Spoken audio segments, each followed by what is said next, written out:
Hello, hello.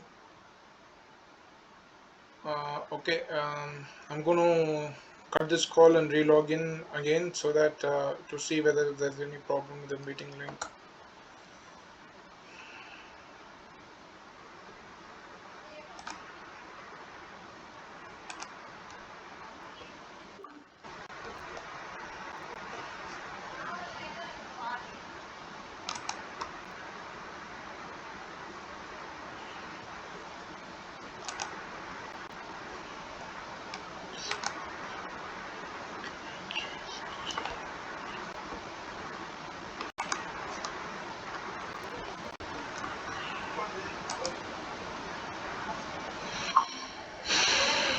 Okay, the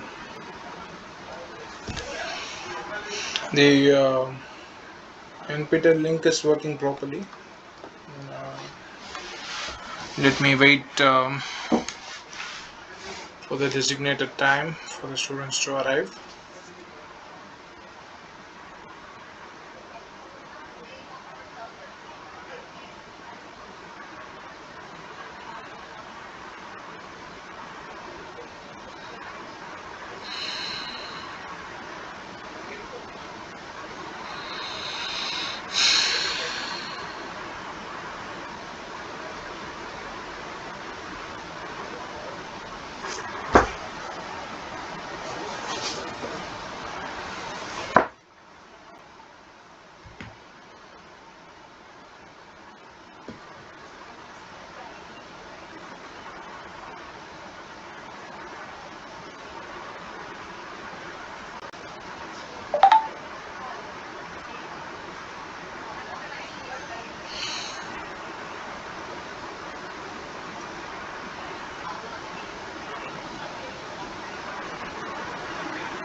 Surprising that nobody is joining till now.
I hope somebody joins today.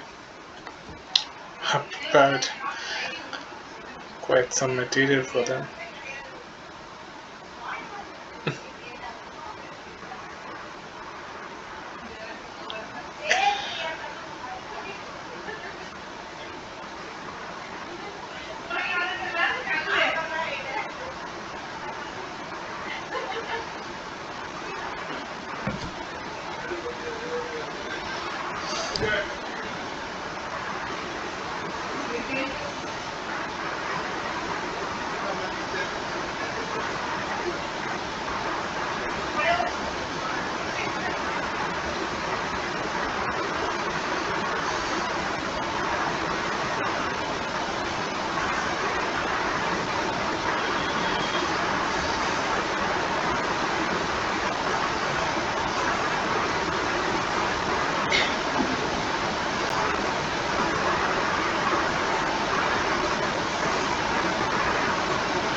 llevando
Hi, are you able to hear me?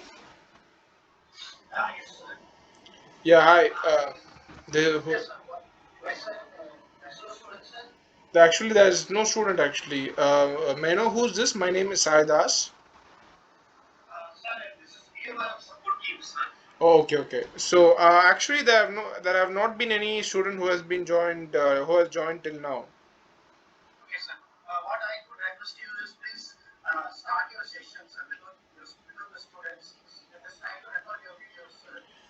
So you want me to go through the slides without the students? Is that what you're saying? All right. Later, later. Yes, sir. Yes, I will do that. Now in fact, I'll start presenting. Definitely. And you'll be here through the session? All right. All right. All right. I'll start my session, okay? Great. Yes, yes, thank you. Yeah, sure. You too, you too, you too.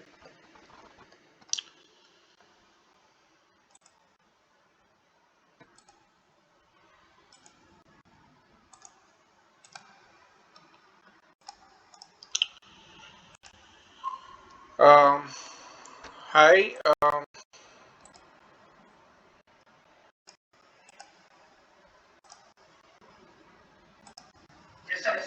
hi. This is Saidas, and I'm a PMRer from IIT Madras. Hope everyone is doing well. So, before delving into the actual nitty-gritty aspects of the subject, which I'm sure you would have understood from the lectures of Professor Dr. J.K. Suresh Kumar and uh, the other associated material, including his book. I would like to give you some conceptual understanding and the understanding of the a conceptual foundation of what is required for this to thoroughly understand and appreciate this subject. And for that, you need to understand what is calculus. And I'm from a state board background, and I was the objective of my study was to always study and not learn. And though I'm not a big teacher, or I'm just starting out, uh, so I want you to learn calculus at its base, so that when you look at all these differential equations that you will come across in the subject, you would you would appreciate it and understand it. So I'm going to give you a conceptual understanding of actually what is calculus. So yeah, so you might notice that there is no x-axis and y-axis. Though this is a transport phenomena and biological system, I want you to not get bothered about the what is x-axis and what is y-axis, and look at it as a graph. Look at it as a system which you have recorded something again, let's say, let's assume that x-axis is time, and you have recorded something at time t equal to 1 minute and time t equal to 20 minutes. You have recorded something at two different time intervals. Let's put it this way. The let, so what Or to put it in a very polished manner, you have recorded a parameter of the system that you're investigating at two different time intervals, at 1 minute and at 20 minutes. Now, will you be able to say what would be, I mean, what is a change in the system?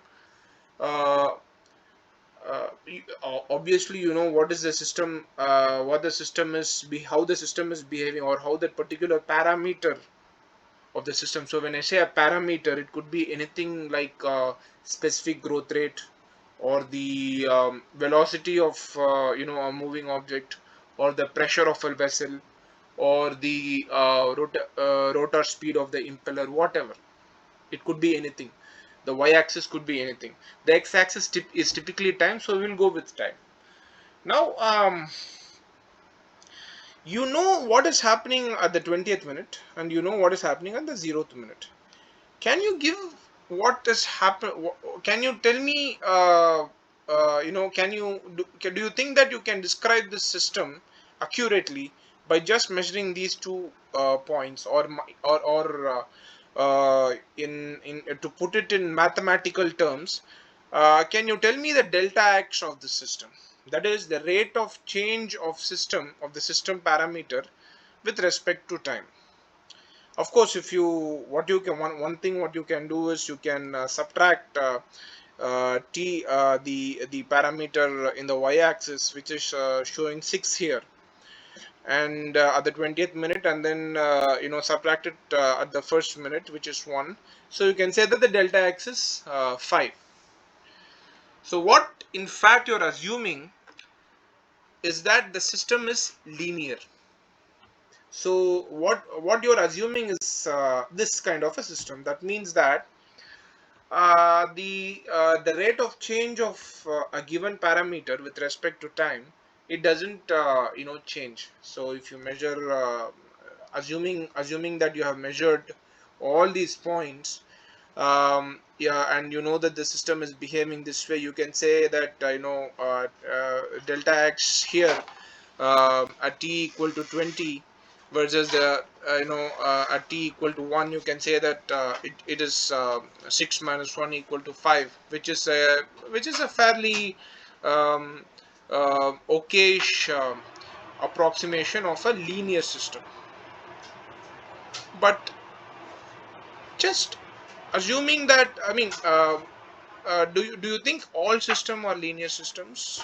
So since there are no students here, I'll let you know what that is.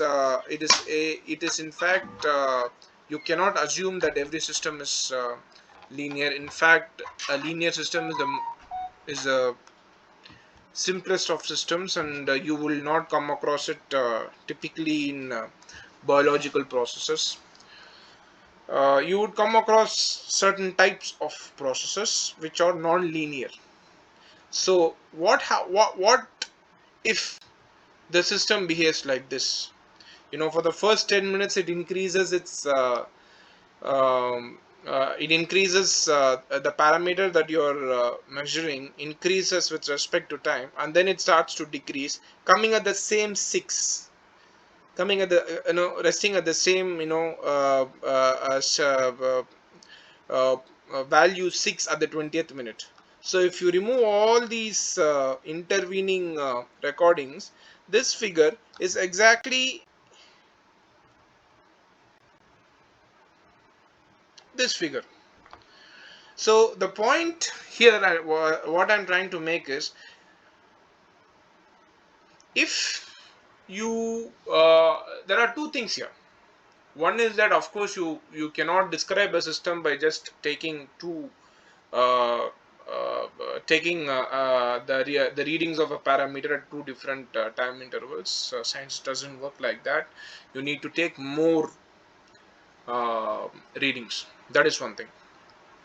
Now let's go to a foundational question of calculus. So now let us come to this graph. So how would you describe this system? How would you go about uh, you know um, um, segregating the system in a way that it describes it reasonably accurately? That's the question. Now, for that, my question is this: should delta x be lesser, or should delta x be higher? It's a commonsensical question, or in other words, the will you be able to predict, or will you be able to describe the system more accurately if the time intervals with which between which you measure this parameter is lesser or more? The answer is simple. You the more you measure the parameter at different time intervals, the better graph you get. But within this graph, there is an ascending part of the curve and a descending part of the curve. Now, uh, how do you go about uh, describing this part of the system and this part of the system? It's very simple. You just segregate it, and then you describe this system separate, this part of the system separately, and this part of the system separately. Now let's come to this part of the system. Now we know that the time interval should be lower. The time interval of parameter measurement should be lower. It is better if it is lower. Tell me something. If the time interval is, imagine something. in a way that if the time interval of measurement of a given parameter is getting smaller and smaller and smaller, let's say that what you are measuring in minutes, let's imagine that you're able to measure it in seconds, milliseconds, probably we are stretching a bit here, microseconds, which means as you decrease the time interval, you increase the accuracy of describing the system. That is what we saw in the previous two graphs. Uh, so this is what calculus is all about. You first of all, when you see a system like this, you first segregate the system into two. I mean into parts where we call it as boundary conditions. We'll come to that later. But for now, let's say we segregate it into two, and you describe this part of the system and this part of the system separately. And how you describe the system is that you are imagining that you are taking an infinite semial. I think everybody should have who has all gone through an engineering course or going through an engineering course should know this term. You take an infinite semial interval in the graph, and you say you ask what is delta y by delta x. So since uh, the interval, the time interval is so close, or infinite simial, that delta y by delta x describes the system more accurately.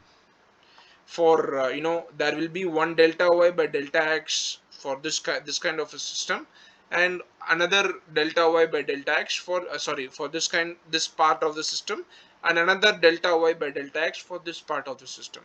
So this delta y by delta x, I don't want to go into the mathematical conjectures. If people who are interested could go into a math textbook to understand how delta x by delta y by delta x becomes what it becomes. But this delta y by delta x is typically what we call as dy by dx, the rate of change of y with respect to x. The x here is time interval, or let's say dy by dt. So the dy by dt for this part of the system is different, and dy by dt for this part of the system is different, and we put a line here, and this line is called as the boundary condition. Now when you should have seen these kind of intimidating it was in it was intimidating for me when I first saw it. You should have seen these kinds of intimidating equations, 0 lesser than x, lesser than or equal to x, lesser than or equal to some value, for example 10 here. The this has a this is the this part of the system is like described by one kind of an equation, and for 10 lesser than or equal to x, lesser than or equal to 20, this part will have another equation, and then you will be asked to solve anything solve those differential equations and whatnot. But it's very simple. So basically that means that they are describing the system in paths, right? So they're just, so when you see those kinds of they typically come in curly brackets. So when you see those kinds of systems, you just make sure that it is uh, not make sure you understand that that system is or that parameter of the system is being described in parts. It's as simple as that. And now what you will typically do is in this course and other courses where you will need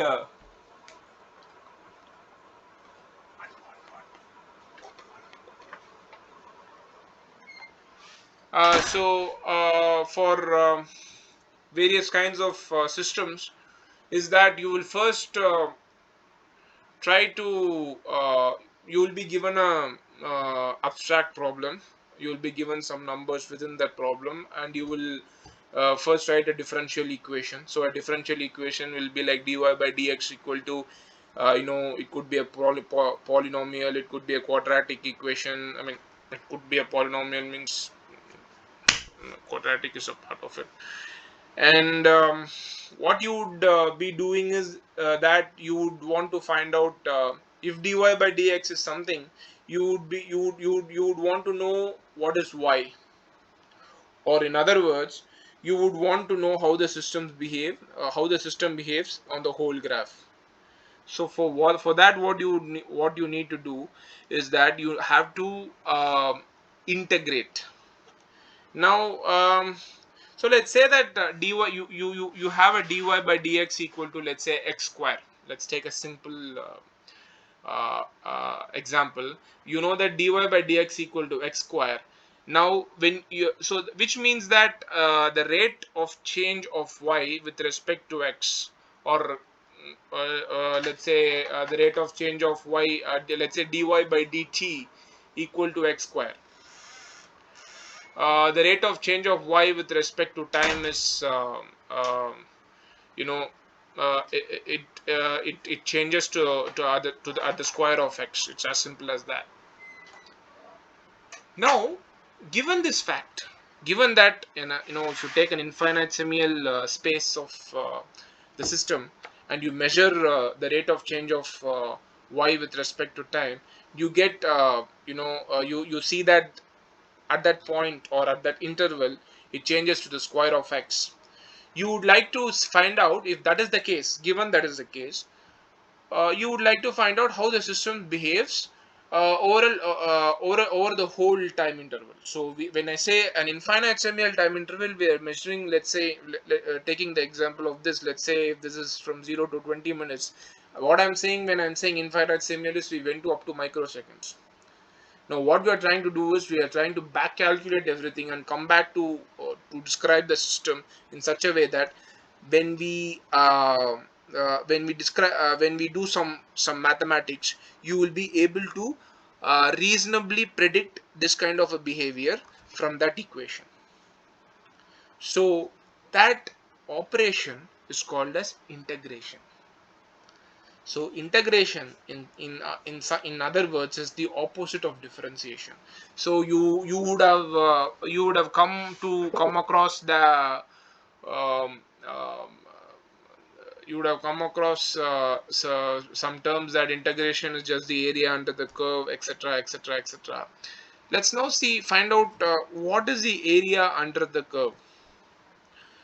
So when we say that dy by dx, let's say this, we are describing this part of the system. What we want to know is what happens to this whole system when you you know um,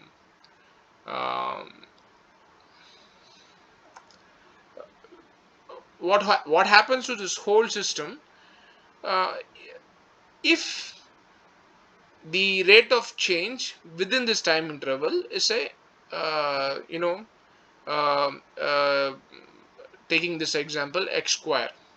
So when you integrate and get an equation, what you will essentially get is, if you for and you would also have a constant term for which you will have some boundary conditions. This is a different type of boundary conditions. I would um, let's talk about that later. So coming to this example, if let's assume that this is dy by dx equal to x square, if you this is not dy by dx equal to x square. Uh, yeah, it is actually dy by dx equal to m. It's just dy by dx equal to dy by dx equal to a constant. So that's how this graph is given.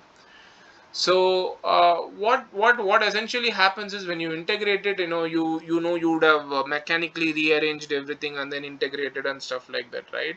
So what you're essentially finding out there is, given an infinitesimal measurement, how to arrive at an equation that will once you arrive at that equation, if you keep substituting the value of x, you will get the value of y, and you will be able to reconstruct this graph reasonably accurately. So that is integration. So this is a difference between differentiation and integration. You will be doing this again and again and again in this course. So that is why I wanted to give you a foundational understanding of this a foundational understanding of this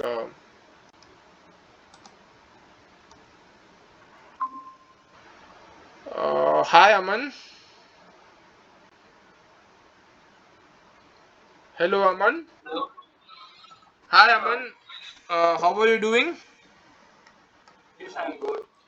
Okay, so actually the timing was between 7 and 8, and I was going. I'm halfway through the presentation. So what I would suggest is you sit through the call, and you go through the video. In the YouTube channel that I will upload the video shortly. Okay?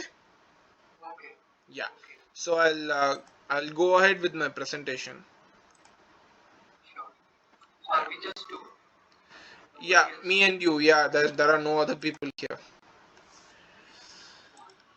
Okay, so the concept of boundary condition is, as I said here, this is a very simple boundary condition. Um, it's actually straightforward. Uh, but typically in biological systems, you will have graphs like these, where you need to describe this part of the system with a different type of equation, this part of a system with a different type of equation, this part of the system with a different type of equation, and this part of the system with a different type of equation. So my sincere advice to you guys is to go through this foundational video of calculus, and if you have any doubts, please come back to me. So because you can mathematically or mechanically use the this course is in such a way that if you plug in certain numbers and a certain set of equation, and typically it's open book, a certain set of equation, and you can just mechanically those will be differential equations, which you know which we just spoke about, dy by dx equal to something or some other thing. You also, you just may I don't want you guys to mechanically use those equations. You will see differential equations, partial differential equations, if you understand differential equations, differential equations, I think I don't need to explain to you. So I don't want you guys to apply these equations mechanically and then integrated, and then you find out the value of the constant by giving using the boundary conditions, and it can be done very mechanically and you can get the answer. But the point is this, right? You should look at these kinds of problems in a real. You should imagine this, if, let's say, if a question has a kanamycin that is diffusing into a cell. Kanamycin is an antibiotic, it's diffusing into the cell, or your something some charge is being just because there is a change in the dielectric constant of between the two plates of a capacitor, there is a difference in the behavior of a system like a capacitor. You should be able to appreciate what you are doing and what these differential equations represent with respect to the real life situation. So solving solving these equations is easy. Even a computer can do it.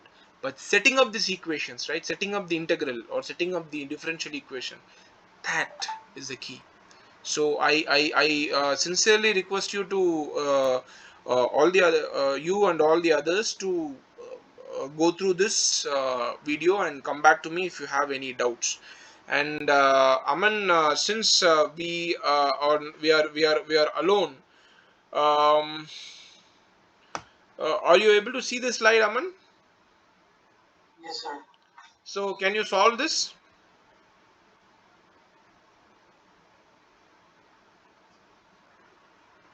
How do you go about solving this? Uh, What you I'll should bring do the first? yes. I'll bring the first. I will yeah. So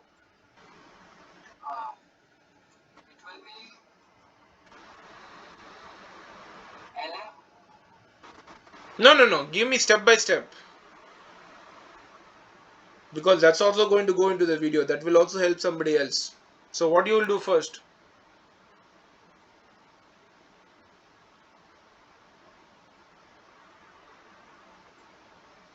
Aman? Hello? Aman, are you there? Yes, yes, sir. Yes, sir. So what you will do first? I'll bring the y into the To the you separate the variables, right? yes, So yes. basically dy I'll by bring the dx. common. I'll bring the common variables together. Yeah. So Using dy by dx equal to minus 8y. That is the first step, right? yes. Then what is the next step? Then I'll integrate both sides. No, you have to separate the variables, right? So dy by dx equal to minus 8y, right? Yes. Now what you will do? You need to bring something to the other side and take something to the other side. Then only you will be able to integrate. I'll divide 8y both sides, and then I'll bring the like dy upon the 8y is equals to dx, and then I'll Minus integrate dx. both. Minus dx. Yes, minus dx. So if you integrate it, dy by y is what?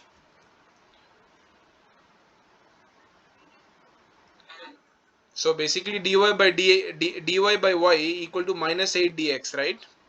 We can put it that way, right? yes, So dy by y equal to ln y. Ln y, if you integrate it, it will be ln y equal to minus 8x, right? And then what you will do? What is the right answer? It's given in y, so we have ln y. What you should do?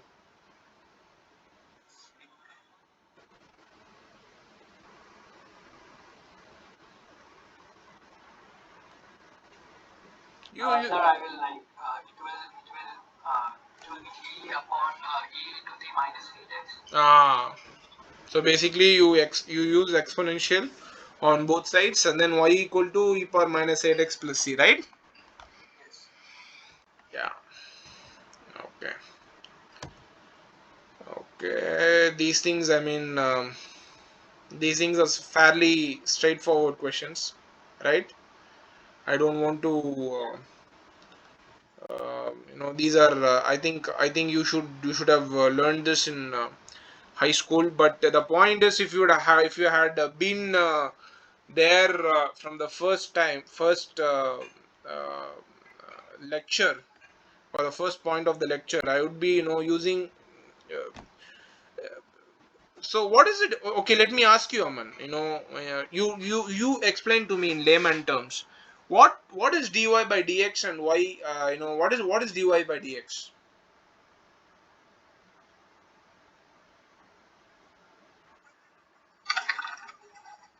Just explain it to me in layman terms. Whatever you know. There is nothing called as a wrong question, wrong answer.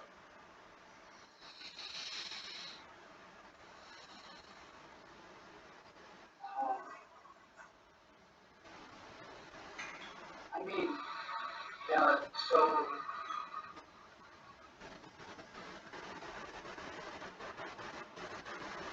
there is something Hmm. it feels like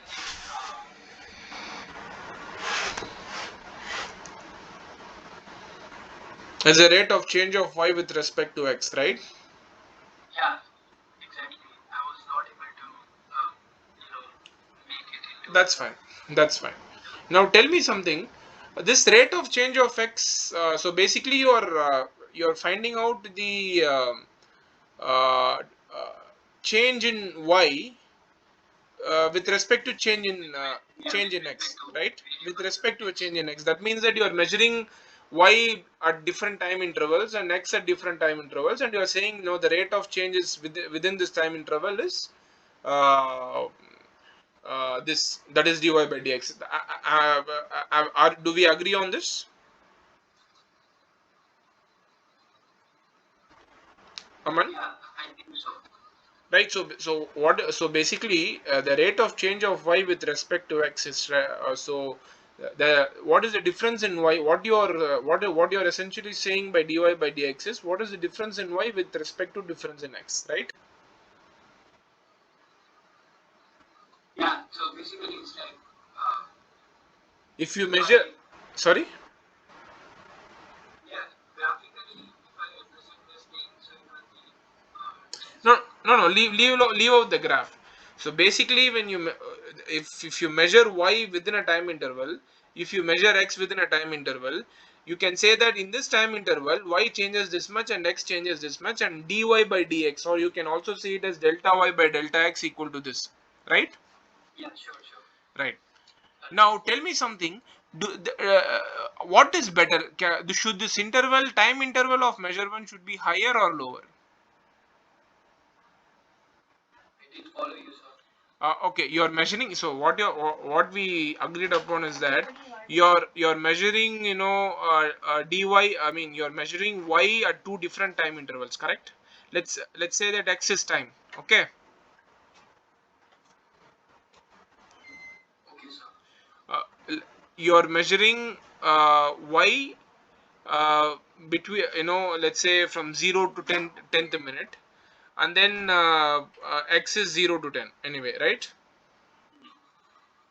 So this time interval, right? This time interval of measurement, should it be bigger or smaller? That is my question.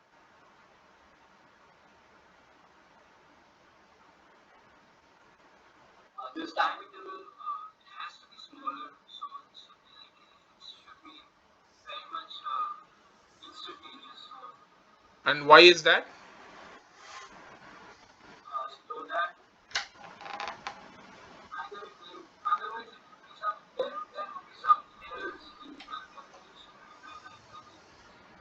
What? Yeah, yeah. There could be some errors in the calculation. I agree. What kind of errors? We have 2 more minutes. So what kind of errors? I cannot explicitly tell you this. But there are errors. You can intuitively see that there could be errors, right? Okay, you have 1.5 minutes left. Just think through it. What error could happen? If the time interval, let's say, is higher, what error could happen, and what error can be prevented if the time interval is lower?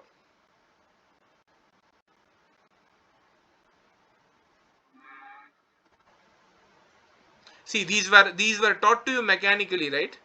Infinite semial chain, the time interval should be lower, etc., etc., etc., right? Yeah. You were taught the what, but not the why. So think about it. Think about it for a minute, and let me know why it should be lower and not higher. Why is there an error if the time interval increases? I, yeah. So it's like like we are basically trying to understand or trying to understand the change. So change in this time, it has to be small because other,